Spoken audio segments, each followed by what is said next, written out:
ओम शांति। सुनते हैं आज 24 में 77 के अव्यक्त बाप दादा के मधुर महावाक्य। आज की अव्यक्त वाणी का टाइटल है बाप के डायरेक्ट बच्चे ही डबल पूजा के अधिकारी बनते हैं। आज की मुरली में बाबा ने पद्मा पदम पति आत्माएं किस बात की पात्र बन जाते हैं। फिर बाबा ने बताया कौन सा भाग्य जगत गुरु व धर्म पिता को भी नहीं है। फिर बाबा ने कहा ये डबल ताजधारी जो कहते हैं देवी देवता, ये किस बात की निशानी है। तो आओ सुनते हैं 24 मई 77 की मुरली। मुरली का टाइटल बाप के डायरेक्ट बच्चे ही डबल पूजा के अधिकारी बनते हैं। बाप दादा हर एक बच्चे के भाग्य को देख हर्षित हो रहे हैं। बाबा तो हर्षित होंगे ना, खुश होंगे बहुत। सारे विश्व के अंदर कोटों में कोई गाई हुई आत्माएं कितनी थोड़ी सी हैं जिन्होंने बाप को पाया है।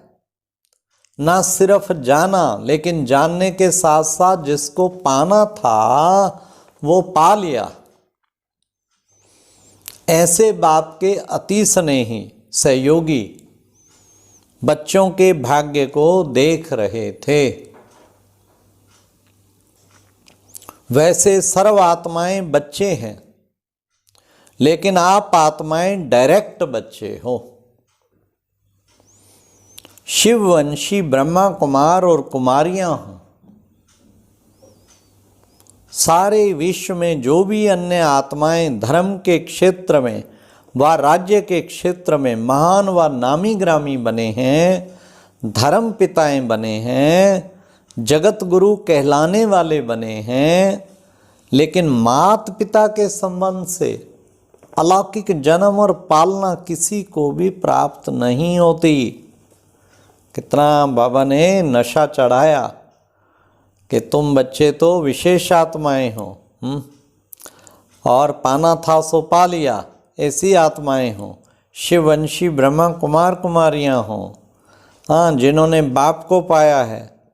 लेकिन बाबा ने कितना सुंदर बताया, जो नामी ग्रामी धर्म पिताएं जगत गुरु कहलाने वाले माता पिता के संबंध में अलौकिक जन्म और पालना किसी को भी प्राप्त नहीं होती। अलौकिक माता पिता का अनुभव स्वप्न में भी नहीं करते हैं। और आप श्रेष्ठ आत्माएं व पदम पति आत्माएं हर रोज माता पिता की व सर्व संबंधों की याद प्यार लेने के पात्र हैं।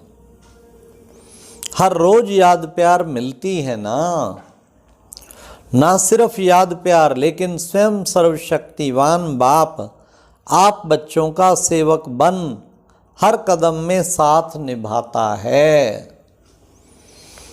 अति स्नेह से सिर का ताज बनाकर नैनों का सितारा बनाकर साथ ले जाते हैं।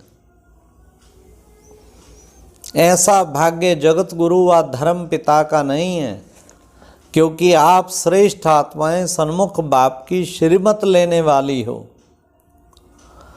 प्रेरणा द्वारा व टचिंग द्वारा नहीं, मुखवंशावली हो। डायरेक्ट मुख द्वारा सुनते हो। ऐसा भाग्य किन आत्माओं को है जो डायरेक्ट भगवान मुख ब्रह्मा मुख द्वारा हमें ज्ञान सुनाता। ये कितना बड़ा भाग्य है। मेजॉरिटी भारतवासी गरीब भोली सी आत्माओं का है ये भाग्य। जो ना उम्मीदवार थे कि हमें कब बाप मिल सकता है, इतने श्रेष्ठ भाग्य फिर ऐसे ना उम्मीदवार को ही मिला है। जब कोई ना उम्मीदवार से उम्मीदवार बनता है, वह संभव से संभव बात होती है, तो कितना नशा और खुशी होती है। ऐसा भाग्य अपना सदैव स्मृति में रहता है। बाबा ने कहा सदा स्मृति में रहे, कितना बड़ा भाग्य। कितना बच्चों को नशा और खुशी रहना चाहिए। सारे ड्रामा के अंदर अन्य धर्म की आत्माओं को देखो और अपने को देखो तो महान अंतर है। पहली बात सुनाई कि डायरेक्ट बच्चे हो, माता पिता व सर्व संबंधों का सुख का अनुभव करने वाले डायरेक्ट बच्चे होने के कारण विश्व के राज्य का वर्षा सहज प्राप्त हो जाता है। सृष्टि के आदिकाल सतयुग अर्थात स्वर्ग की सतो प्रधान संपूर्ण प्राप्ति आप आत्माओं को ही प्राप्त होती है और सर्व आत्माएं आती ही मध्यकाल में हैं। आप श्रेष्ठ आत्माओं का भोगा हुआ सुख व राज्य रजो प्रधान रूप में प्राप्त करते हैं। जो सतयुग से आप भोगते जा रहे हो और वो जो है उन्हें रजो प्रधान वालों को मिलता है। जैसे आप आत्माओं को धर्म और राज दोनों प्रिय हैं, लेकिन अन्य आत्माओं को धर्म है तो राज्य नहीं है और राज्य है तो धर्म नहीं है, क्योंकि द्वापर युग से धर्म और राज्य का दोनों पुर अलग अलग हो जाते हैं। जिसकी निशानी ड्रामा के अंदर डबल ताजधारी सिर्फ आप ही हो, सिर्फ और सिर्फ आप ही हो। क्यों डबल ताजधारी माना? बाबा ने कहा दोनों चीजें साथ साथ हैं। कौन कौन सी? धर्म भी और राज्य भी, इसलिए डबल ताजधारी। और कोई देखा है डबल ताजधारी? और भी विशेषताएं हैं। संपूर्ण प्राप्ति अर्थात तन मन धन संबंध और प्रकृति के सर्व सुख, जिसमें अप्राप्त कोई वस्तु नहीं, दुख का नाम निशान नहीं, ऐसी श्रेष्ठ प्राप्ति अन्य कोई आत्मा को प्राप्त नहीं होती है। डायरेक्ट बच्चे होने के कारण, ऊंच से ऊंच बाप की संतान होने के कारण, परम पूज्य पिता की संतान होने के कारण आप आत्माएं भी डबल रूप में पूजी जाती हैं। एक तो शालिग्राम के रूप में और दूसरा देवी देवता के रूप में। ऐसे विधि पूर्वक पूज्य धर्म पिता व कोई भी नामी ग्रामी आत्मा नहीं बनती है। डबल पूजा होना ये भी कितनी बड़ी बात है। डबल पूजा हो रही है ना, एक तो शालिग्राम के रूप में, दूसरा देवी देवताओं के रूप में। तो बाबा ने कहा ये तो कितना तुम्हारा भाग्य है, तुम डायरेक्ट वंशावली हो।